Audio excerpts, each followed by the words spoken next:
Hey guys, I'm just hanging out in Hermosa Beach, California, and I went and walked all over to find you guys a beautiful nature spot, but the wind is so crazy outside today that there was just no having it. In fact, when I was on the beach, I went to pull out my camera to start recording you guys because the water is all emotional today and crazy. And I came across this just a love card that a soul sister of mine sent. One of the most magical beings I know. Isn't that cool art? This is Josephine Wall art, and I just always love her. Anyways, okay, now that I've unicorn dolphin blasted you, boom, one more for the road. I would love to give you guys some updates on what I'm calling Project Solace, because I figure that's the vibe that I want the house area to have. And yeah, I like the way it feels to say solace, the word. Okay, so this is why I love cob, or natural building materials in general. So about 8 years ago, back when I went raw vegan for a little while, and since then I've bounced through and out depending on the season and what my body wants, but that was the first time I did it for a long time. I did Kundalini Yoga, I started sun gazing, I had all these crazy activations, awakenings, and I read the Ringing Cedars of Russia books, which if you have not read them, at least the first one, Anastasia, it's really good. And it was someone saying things that I had said that I didn't know anyone else felt. And so it was really validating. And just seeing things be made verbal that I had never been able to say out loud because I just hadn't put words to it. I hadn't had anyone around who was interested in my perspective in that way. So the woman who the book is about, her name is Anastasia.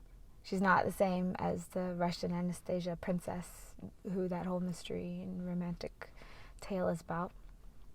So, anyways, she was talking about how over time you would want your progeny, your ancestors going forward, to live, in the spaces you build. So, you plant trees and you would want the people who come after you, after them, to still love those trees. And of course, right? Oh, my heart, of course, just loves that. But lots of other things, too, about the way to live. And that all came with a bunch of epiphanies that I was having as I was researching various things. One of them was natural building.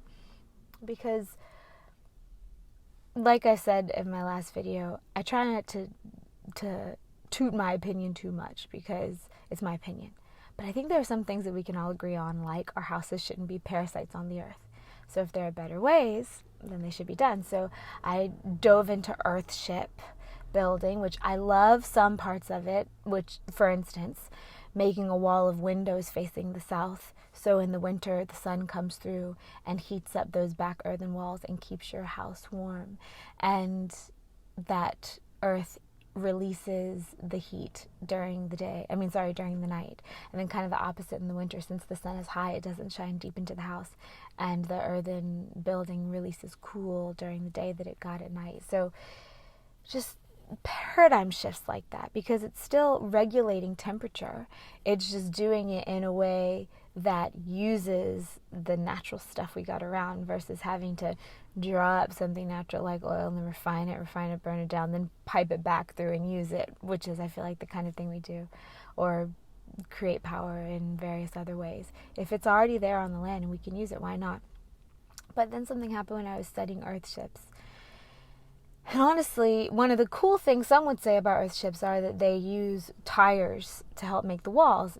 Big fat wall, very heat efficient, energy efficient. However, in my mind, I was thinking, well, I'm very sensitive to energies, first of all. So there's that with the rubber. And also, if my great-great-great-grandchildren live in this house, one day that rubber might start leaking toxic stuff through the walls, and I don't want that. So, oh no, what can I do? And I didn't know an option. And then the very next day, after I threw a little fit about it, cob came into my awareness. And cob is building with earthen elixirs, like made with earth, clay, some type of filament like straw, some other stuff, but most of it's from the actual land. And you build the house up. You figure out the footprint, kind of like laying bricks or adobe. Adobe is the same idea, only made into bricks and then stacked on top of each other. Whereas cob is you stack it on top of each other when it's still wet, so you can sculpt what the building looks like, because it's essentially clay, and it bakes in sun each day. And then when you're done, you essentially have one brick. That's the whole building.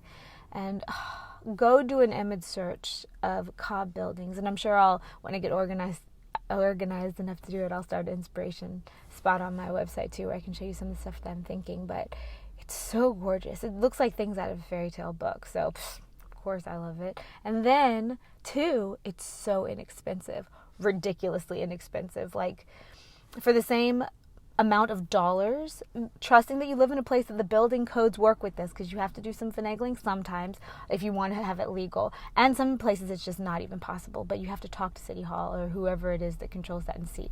Right now I'm in conversations with City Hall over in 29 Palms, which is where I'm looking to do this, and figuring out what is the code, what can I do. I know people have built earthen houses out there before, so figuring out how they did it and how everything is cool. Anyways, for the same amount of dollars that you can build a normal house in the suburbs, just standard, cookie cutter house, standard amount of money. And I can't say what that is because it's different everywhere. Here I'm in LA, and you're looking at $1 million for things where in other parts of the country it's not $1 million. So, okay, right?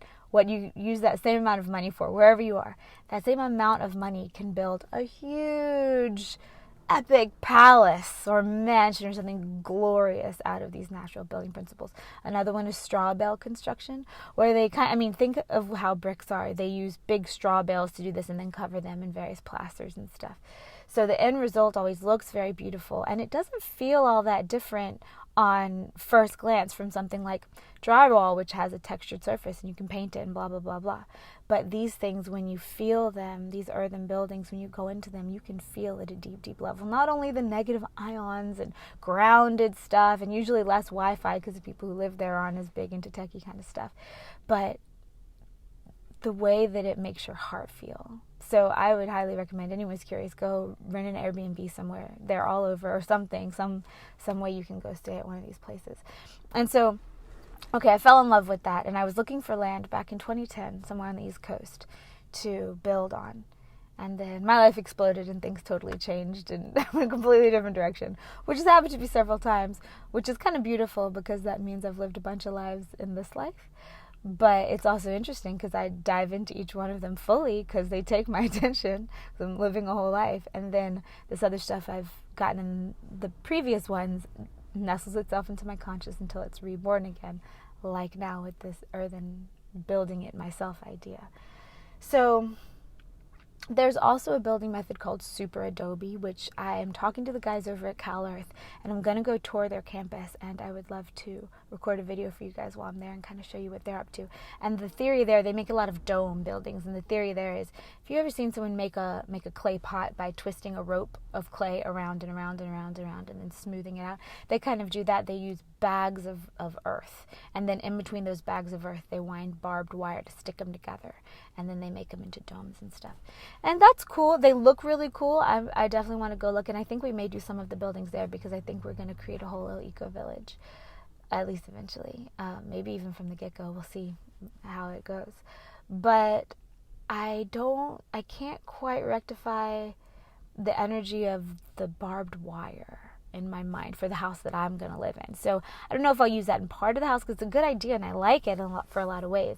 But that's where my mind's at. So I need to now find some architects of cob. I've been reaching out to various folks, but I haven't really connected because one of the drawbacks, as I'm sure you guys know who've done this kind of stuff, of being so technologically focused, as for instance I am in my life, 95% of my work's on the internet, is the people who do things like build earthen structures. Many of them are not online. Some of them are, thank goodness, but a lot of them, because they're not super tech folks, because they're earthy, they're like their hands in the earth, that kind of thing. So that's a challenge I'm running into. But I have an idea in my mind of how I want it to look. I want it to be spiral, so the idea of a seashell or a flower bud, that type of sacred geometry, and of course want to use Fibonacci and golden sequence everywhere. And let's see what else. I definitely want to do the south-facing windows, so it comes and heats up the house. A living roof, a spiral staircase around the central line where water will run, electric will run, probably heating element like fireplace. I want to figure out water. There are waters that run underneath, so a well will probably be dug. I would love it if there's hot water on the land. That happens sometimes around there. I have some friends who have hot water, so I'm crossing my fingers for that and hoping that it can come. We'll see.